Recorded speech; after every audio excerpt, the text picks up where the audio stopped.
તો વાત હવે સુરતની કરીએ, જ્યાં સુરતમાં ખાડીપુરને લઈને સ્થાનિક લોકો હવે લડી લેવાના મૂડમાં જોવા મળી રહ્યા છે। ખાડીપુરના વિરોધમાં બાઇક રેલીને પોલીસે પરવાનગી ન આપી। પર્વત પાટિયાથી કલેક્ટર કચેરી સુધી રેલીનું આયોજન કરવામાં આવ્યું હતું।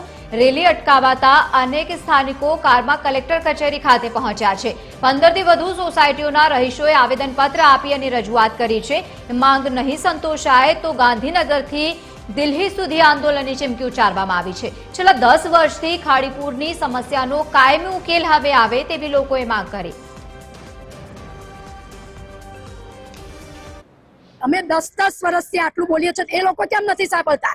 આ જે આંખે પાટા બાંધ્યા છે ને એ હવે ખોલવાના છે। આ બધી જે કુંભકર્ણ નિંદ્રામાં સૂતેલા છે ને એમને હવે અમારે જગાડવાના છે। અમારી વાત તો એમને સાંભળવી પડે ને। અમે થાકી ગયા છીએ એટલે જ અમારે આંદોલન કરવું પડે।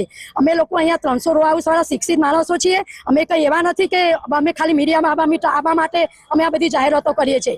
અમારે ક્યાંય નથી આવું। અમને આપી દો 1 કરોડ રૂપિયા, ખાલી કરી દઈએ અમે મકાનો, બંધ કરી દઈએ બધી રેલી। આ શું છે બધું? બસ વારે ઘડીએ અમને જ વારે ઘડીએ આપવાના लॉलीपॉप આપે છે। बस તમારું કામ થઈ જશે। खाड़ी का जो पानी आ रहा है ये 20 सालों से आ रहा है। लगातार प्रशासन को हम जगा रहे हैं, मंत्रियों को जगा रहे हैं, पर कोई इसका निष्कर्ष नहीं निकल रहा है।